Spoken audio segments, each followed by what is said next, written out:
When we see the cemetery, we part of these horrible vandalizing, just as there were pranks and we've had the gamut of events happen up there. We've found there was articles where prenatal needs were found in the trash can, bodies washed out of the hillside, priceless bodies found in people's yard, a corpse found at the local supermarket. Just in November, we had the mausoleum vandalized, where they pulled the body out.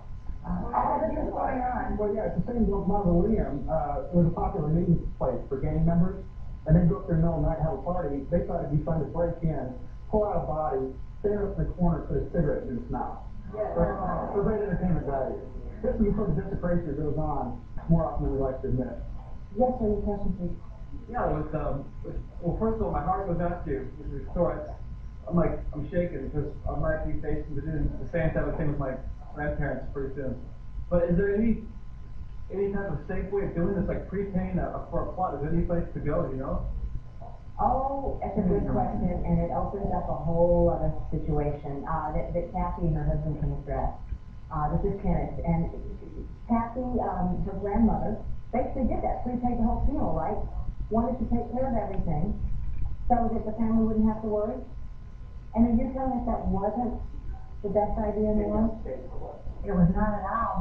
That's what most people do. The old people, they pay for security, but their families won't get in a financial bind, and it's not adequate. So she paid how much? She paid every year from like the 50s till she died. So when it came time to bury her, did she get the services that she had expected? Oh, not at all. No, when we walked in the door, they told us that we owed $3,000, and the Federal Trade Commission has rules and regulations, and they're supposed to give you a list of what you owe on and what you would like to buy, and we weren't given any options. It's this package or no package, and so we said, well, okay, that's what she paid for. I guess that's what we'll have to take. And what you had to take was pretty minimal. Tell them what happened on funeral day. It's hard to tell. Sure. We got to the church, and the bad thing is, all your friends and family are there, and they're thinking that you didn't even care about this person. Mm-hmm. We walked in, and she's in a Dracula-looking casket that had straw on the bottom of it. Oh, wow. And they had put no makeup on her, and they wouldn't bring the flowers, they wouldn't do anything like they do other people. We just wanted to be treated like regular people. We had blood on her. They didn't even clean her up for the viewing. They made us clean up. There was blood on the neck and on the back. See, my husband's a mortician, and he had tried to tell my grandmother what they were doing to people, if they weren't honoring these policies, So she tried to get a money back, and they said, oh, it's going to be adequate. So when it came time to bury her, there's no way that, I was embarrassed, I was humiliated. And a funeral is something that you pay for, thinking that you're going to get all these services, and it's strictly for that family to have a lasting, loving memory of that person. But you weren't content then to bury your grandmother in what you call the Dracula casket. What did you do? We had to drive 30 miles south of Delhi. We live in Louisiana. We had to drive 30 miles south and buy another casket. And these people had to deliver it. And then there weren't any funeral home people there to take care of it. So my husband had to ask someone else, and my 4-year-old son most people never touched the dead body. He had to help move the body over into the other casket.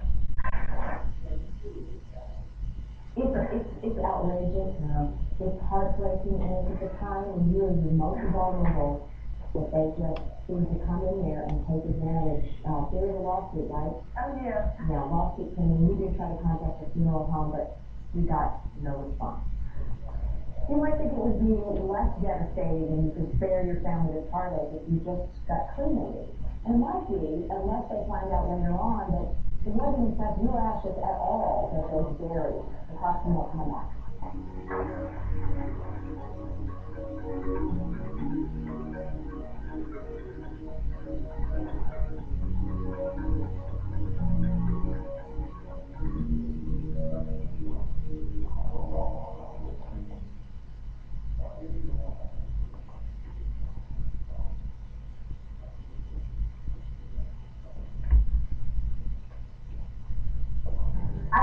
but I remember some pretty crazy things that went on when I was babysitting when I was a teenager, and thankfully, well, we don't talk about those things now. I never got caught, but we actually want to know the wackiest things that happened to you while babysitting.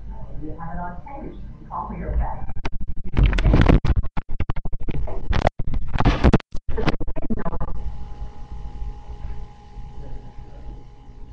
Families were recently devastated when they learned that the pilot they had allegedly paid $100 to had reportedly hidden over 5,000 boxes of cremated human remains in a storage locker, rather than spread them over the mountains and water like he had promised. Scarier yet, he's said to have contracted with over 100 mortuaries in his department. Yeah. Well, we actually got a hold of that list of the 5,000 names, and we actually tried to call several of the funeral homes which had referred those people to the pilot, and I guess nobody wanted to talk to us because, boy, did we get some hang-ups. But how, it's just crazy to think that this guy's got, like, stacks and stacks of ashes and never even took them with, people have this fantasy that they want to go back to the ocean or the mountains or somewhere that's special to them. And the living, it's true for us, right? I mean, they're for the living. And it sounds like we're the ones that are paying the price after people pass on. That just makes me sick, man. And this is the tip of the iceberg. This is what we know about. The question is how many of these instances are going on around the country that we don't know about. And this really kind of brings home, whether it's the Verdugo Hill Cemetery that we looked at earlier with Arlene, or the ashes. We have state and federal regulations that aren't being enforced. State regulators in California, they need to be replaced as a starting point. And Now, that's why we're doing this show. And what you gotta take like Lori. Lori thought that she was doing the right thing when her mom passed away, right? And her last wish was to be flown from California to Oklahoma, wanted to be buried next to your father. Yes, she did. Well, tell the audience what happened, what you found out about your mom's remains after she was cremated. Well, my mom lived in the town of Sonoma, and when she passed away, we had her cremated, and we had a funeral for her in Sonoma, and we were going to fly back and have her buried next to my father in Oklahoma. And it was the end of the funeral in California, in Sonoma, and I said to my sister, do you have mom's remains? And she said, no, do you? And I said, no. So we put a call into the funeral home, and the funeral home director initially said her remains weren't ready yet. And my sister got very upset with him and said, well, your person who works for you, your funeral home, said that she would be ready and that we would be able to pick up her ashes after the funeral in California and fly her ashes back to Oklahoma for the family funeral. And my sister was very angry with him and said, this isn't very nice, this isn't what you promised. And he said, well, I'll get back to you. Well, he called her back 2 hours later. She was going to stay and wait and get the ashes if they were ready. And then we were going to fly out the next day. He called her 2 hours later and he said, I have your mom's remains. So he gave her a box, a plain brown box, written paperwork, that everything looked okay to her, and said, this is your mom's remains, I went to Napa Special and picked them up. And Cindy said, okay. So we got on the plane the next day and we flew to Oklahoma, and 2 days later we had who we thought was my mom buried next to my father with all of the family there. And we're back at my uncle's house, and we get a call from California saying, your mom's remains are ready, where do you want them shipped to? So an anonymous call, or? No, we knew this actually at the first funeral that we had gotten this phone call. So we called back to California. Who was buried next to your dad? Well, we didn't know. We were hoping it was our mother. We didn't know at that time exactly. A month later, then we get this anonymous phone call saying, that wasn't your mother that you buried. It was somebody else. It was some man who wanted his remains sprinkled in Redondo Beach. And that your mother's remains are still in the funeral home in Sonoma. So he's not where he wanted to be, and your mother is not where she was supposed to be. No. Now, Jeff, this was your business. How can anyone really be sure that they have the right remains? Well, the only way that you can actually be sure is to actually witness the cremation. But a lot of times what happens is when you go to the cemetery and you ask for that particular thing to be done to witness the cremation, they'll tell you that you can't.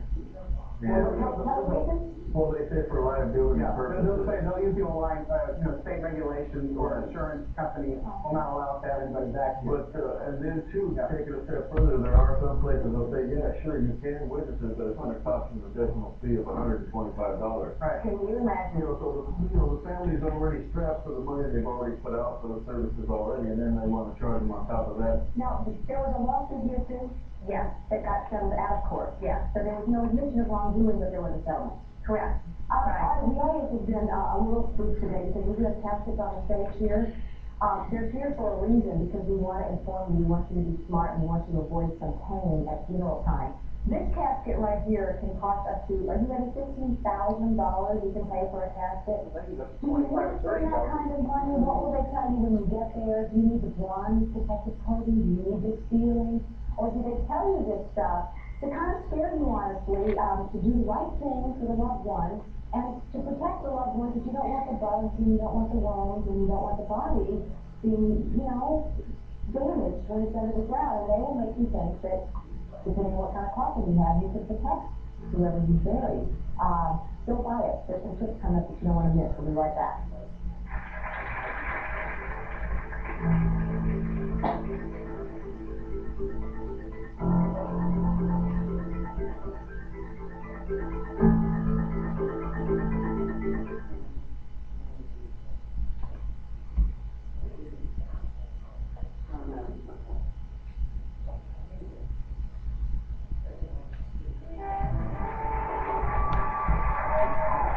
My mom has very particular directions for us when she passes. She wants to be buried in a certain kind of casket. She wants to be wearing a certain nightgown, and she's written all this down. So, Mom, I just hope that you're watching today because I'm going to look at caskets here. This is our casket selection.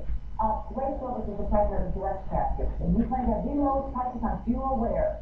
Well, that's right, that's right. All right. I want you to talk us through, you've got 3 different price ranges here, what you get for each casket and what you actually need for each casket and what they're all going to do for you. Okay. What's this one? First of all, this is a Winston. Winston. This bigger casket goes for $975 store. And you'll find it $975. $975. You'll find it in most places for about $2,400. And when you ask about what difference is there between this one and the more expensive units, absolutely none. They all serve the same purpose. Now this casket is 900 something. This casket right here, the bronze one, can go up to 15,000 or something? It can go up to about 15,000, depending on where you buy it. So, but what do you get? What do you get for that difference? Basically, it's look. It's a feel. Some people look for. But no one's going to see it up except for the hour at the funeral. That's correct. That's correct. You get less money to distribute to the air is what you get. Now, but is there nothing like does the bronze keep the body better protected? No, it basically serves the same purpose. There's actually no difference between this one and this particular one we read here. Basically, the difference is one's metal and one's wood.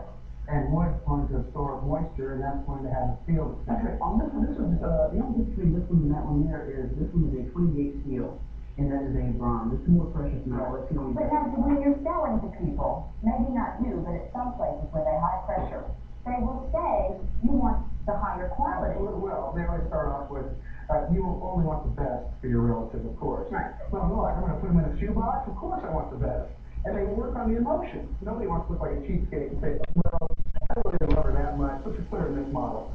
I mean, let's be realistic. So once you close them up and lower them into the ground, then you hear that thing about you want the protective seal. Right. What is the protective seal? Well, actually, the protective seal is actually on the casket itself. It's a little rubber gasket that runs around the entire perimeter of the casket, and when it's sealed shut, it basically makes it airtight. Makes it airtight and watertight? Actually, basically what it does is seals the elements, basically. Well, what that means is that they can add more money to the bottom line when they get it filled. The reality is that it does seal a casket, but what really seals a casket is a vault. We don't have a vault here today, but you can put a casket inside a vault. And frankly, you get yourself a cheap wooden casket, put it inside a vault, and have a lot more durability than any reason to get it correct. It all depends on what you place it in. That's right. It's overall, it's what we have. But the law doesn't require that you have a seal. The law doesn't require in every state that you have a vault. No, and in fact, the law also says that families in 42 states can do the entire funeral process themselves. You don't have to buy a casket. You don't have to buy